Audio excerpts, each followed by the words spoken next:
Welcome back to the podcast. Let's talk agency versus... Huh? It's my line. Oh, there you go. Welcome back to the podcast. Let's talk agency in-house versus AI. That doesn't make sense. All right, you go. Agency in-house versus AI. Let's start that again. Maybe Ben does the intro. Welcome back to the podcast. Take it away, Ben. Today, we will talk about in-house versus an agency. Makes so much sense. Yeah, it does. That makes more sense than what you said the first time. We are going to talk about in-house marketing, whether you self-manage. We're going to talk about businesses self-managing their marketing. Why you could use an agency, whether it's beneficial to use an agency, whether it's not. I'm not saying right or wrong. There's unique situations, and if you are using it and you are going to self-manage in-house, what you can do to maximize that and do that more efficiently and effectively. And if you're going to use an agency, how you can do that more effectively and more efficiently. Excellent. Great. So is there a profile or an avatar for a particular business where you would almost always say, no, you need to use an agency or you need to just keep it in-house? And also, I guess, just to lay that, there's factors. There's financial. Yeah. There's industry. There's... Look, generally, no. We work with businesses that don't have any marketing in-house. So no coordinators, managers, you name it, CMOs, whatever it is. And then we equally work with businesses that have full marketing teams. And still work quite a lot with us. One of our largest contracts that we have at this moment in time has a full marketing team, yet has contracted our marketing team. So it's not necessarily a right or wrong, you're this industry, you need it. It's not black and white. Exactly. So it is more of an individual. One is going to be resource. That's one of the biggest things. Like, do you have the resource internally to be able to manage it is the first thing. So... And expertise. That's the second thing. Sorry. First thing's just resource. First thing would be resource. Then it would be expertise, because if you want to be able to self-manage it internally first, it's going to be resource, because it doesn't matter if you've even got the expertise. Hence, we've got people that are very large companies that work with us, that are enterprise, thousands of employees, but they're still utilizing us. Why? Because they don't have enough resource. Yeah. Do they have the expertise? Yes. So you're going to always have one of those factors. Yes. So first is going to be that resource. Do you have the resource to be able to do it? Then if you have the resource to be able to do it, it doesn't matter if you do or don't have the expertise. It's whether then you've got the appetite. Yeah. Because there's going to be some people that go, yes, I have the resource to be able to do this, but one, I'm just not marketing inclined. I don't have that natural ability to be able to understand numbers, or I don't have the natural ability to be able to understand platforms, depending on what sort of marketing you need. So I don't have a website. Can you build your own? Then, and I'm not saying just spin one up on AI, that's not the solution for everything. Can you self-manage? Can you build your own? Can you get an agency to build one for you and then you self-manage? Can you, if you can then self-manage, can you create your own content? Can you create your own blogs and articles? Yes, leverage AI platforms to be able to help and aid that. And then can you get into an ability of maybe where you can have an agency set up a best practice for an ad campaign for you to then be able to self-manage from there. But then you still then need that resource, and you still need a level of appetite to that expertise as well. Of go, look, I don't understand it, but I'm willing to sit down, go through some courses, do some learning, and upskill to the ability of where you can then self-manage. Yeah.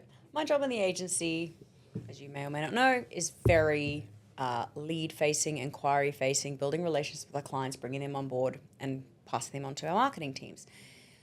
I talk with all sorts of family businesses every day. A lot of trades where the husband's on the tools, the wife is doing the bookkeeping, the admin, and they'll come to us and they look, I got a website, it's in Wix, I did it, it's being hosted by GoDaddy, I've got some social media, I've kind of got a CRM, and I'm starting to put blogs out because I heard that's important. Sure. All what we would consider best practice, yeah? However, the difference in a website built by an end user who doesn't understand marketing or customer journey or conversions or how to make that happen. We know that certain pages need forms somewhere. They need calls to action somewhere. They need this, they need that.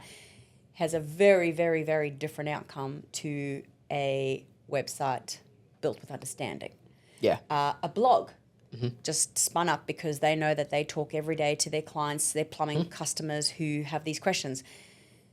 Written by someone has a very different outcome to a blog written by someone who understands what the search volume is online behind that blog. Yeah. And how to structure the copy in that blog so that Google understands and can put them forward. So I agree with you, resource appetite, but the expertise is often where we find not people fall down on. It's like it makes it all worthwhile. It's actually going to give that return on that investment. And when people understand that, like, yes, you've written all these blogs, 0 search volume or very little search volume and no traffic on that page. Yeah. All that time essentially wasted. Yeah. Until they get into the hand of the experts. That is a big part of it. And there's kind of levels to it. It's like you can self-manage a lot, but if you're looking to be able to get it to a certain standard Or for a certain outcome. Yeah, then you'd start going, okay, this is where I then need to engage an agency. Yeah. And not all agencies can deliver at that same standard as well. So you also want to make sure that when you're engaging an agency that they're also going to be able to deliver to a better standard than what you're self-managing. Because the last thing that you want is to be able to then do it someone as equally as well as equally as what you could do. Exactly. Yeah. So, you know, and that's not going to look the same forever. I don't want to go on like a whole tangent of how the market's changing and the industry's changing, but that's not going to look the same forever. There's the conversation that the sentence I've been using recently in agency is that digital agencies are going to become software agencies. I've been using that. Yeah. I do believe that. So it will be how advanced is the agency, how advanced is their own solutions and software and strategy that they can framework, and then their implementation expertise. Yeah. So there's a lot around that. And it's really, really hard that, I think you're going to see a difference going to an agency. You should. You'd like to think you would. Yeah, and you should see that deliverable standard change, and that ultimately will generate a better result and a better outcome. The part of my job that I absolutely love, and I'm actually a qualified teacher for those who don't know, I taught grade 1 for 2 years. There's a reason I don't anymore. However, the education part, the way people light up when they actually get an understanding of what you're saying in a scope call, and you go, yeah, I can see you writing these blogs, but I also have software to tell me you're getting traffic. Let me tell you why. The search volume behind it when written this way is this much. However, if you just were to change the heading on that and change people's eyes light up and they go, it's like that missing part of the puzzle, but again, cannot emphasize enough, and we're not the only ones who are good agencies. You need to go to a quality agency. I'm going to just drop really quickly. We had a client that is on board. Yep. They came on for SEO a couple of months, 2 months ago. So they're only in their going into their 2nd/3rd month. Had a website up and running. Credible business, very well known in terms of in their industry. Yeah. And talking about poor structure of content. The team has gone in and written the new content around the right structure, the right keywords, the right target, etc. of what they need to target. Our SEO team. And within the first month of those pages going live, their primary key terms and the terms that they're trying to target, they have gone from... So generally the hardest to rank. What they're called money terms. Yep. They have gone from unranked to first... Yep. I think you're away for this. Unranked. My mind's just going, who is it? Who is it? Who is it? Unranked to first for I think it's 4 or 5 primary pages in the first 30 days of going live. Wow. And that shows the difference of if you have an expertise and an understanding of what you're trying to target, that is that level, and then having content written to that standard, that has delivered that result. Yep. And that can be the difference. Absolutely. And that is going to be groundbreaking for them going unranked to ranked for your primary money terms. With probably a decently high keyword difficulty.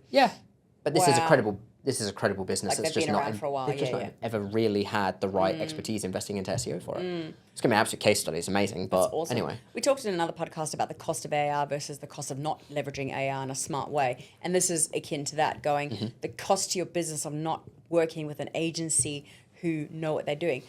And this is something I didn't expect to talk about in this podcast, but I talk about it with our clients almost every day. If I'm going to go to a financial advisor, he must be wearing a Rolex and driving a very expensive car. Sure. I need to know that he can make money for me because he's made it for himself, right? Digital marketing agencies, are they well ranked for themselves? There's ways that you can find that out without having fancy, expensive platforms. Yeah. Are they writing quality blogs? Do you see content on their social media that's quality? These are the sorts of things that you need to ask yourself when we talk about choose a good agency. Have they got case studies? Have they got good reviews? You need to be working with someone who you're not going to further circle the drain. You know, clients who move away and that clawback we talk about how difficult that is. Find a good agency, because I totally agree with the amount of time it would take for you to do it yourself and the outcome that you could possibly get from it versus insert investment here, $1,000, $2,000 a month with an agency. Yeah. What that will do for your business when the phone starts to ring with high quality leads, night and day. and then you've got that consideration that we've not spoken about as well. It's like it is valuing your own time equally. Oh, Because 100%. if you're investing all of that time yourself into your business, is that the best time? Is that best use of your time? Yeah. We talk about it internally, the amount of times that I end up in our marketing, or I end up in doing some of our campaign structures or whatever it might be. It's like, but that's not then best use of my time. Yeah. Because when I step away from the business, when I take a couple of days off, or normally when I'm bloody sick and I'm at home, I always come in and it's like we're doing. Because That's me when I come back on holidays. exactly same thing. Because you get that time to be able to work on the business. So you want that time of also weighing it up of going, yes, while I might have 3 hours free on a Friday to do X, Y, Z, it's like, is that actually worth the time and investment of you investing in and now doing your digital marketing? Or is it worth having somebody else do that? Because what could I use my time for if I was to invest it into my business? Absolutely. We had a funny example while I was away recently. I was fumbling is probably the right verb, my way around Figma. Yes. Oh, yeah, I remember this. And you said to me, Is this best use of your time? right. And at insert dollar figure per hour as the one of the managing directors. No, it's not best use of your time. However, I now know I need to learn how to do that faster or get someone to do it for me. Somebody else to do it. Right? We talk about all the time entrepreneurship, business. I could talk about business till the cows come home. I love it. When you start a business, you are essentially wearing a tower of hats. You know, you're the CMO, the CTO, the CIO, the CFO, the COO. You're all the C's and all the O's. As you start to build your team around you, and that's what I did really well, was hire smarter people than me. Yep. I'm never the smartest in any room. Yep. But you hire people smarter than yourself, and you start to choose the hats to give away. You're then left with the hat, which plays to your strengths, your passions, and ultimately, your business is better for it. So not everybody is in a position, I just want to acknowledge this, and not everybody's in a position where they can yet give the marketing away, and you're doing the best that you can. For sure. But that's where we'd love to meet you in the middle and go, look, this is what you've done well, this is what you've done. Let us come in and be that extension of your business, and we can get you a return on that investment. Yes. Manage those expectations, very importantly, of when that can be, because we all know SEO is a slow burn, etc. Yep. And then you are then in a position where you can start to do that more and more and more. As you get cash flow, you then start to build out the big marketing picture. You know, do I need meta ads? Well, you don't need them, but can you use them? Yes, but are they the first port of call? Generally in service-based business, maybe not, unless there's a good offer. And so we start to have these conversations. What does that look like? And that's where I feel marketing agencies should be placed. In that position where we've got the expertise, but we can manage your budget to get that investment, but returning on that investment over time to release you to do the things you love. And that might just be on the tools as an electrician. That might just be what you love. And that's okay. Or might be going, I want to get off your tools and build it. Checks out. Thank you for listening. Stay tuned for our next episode.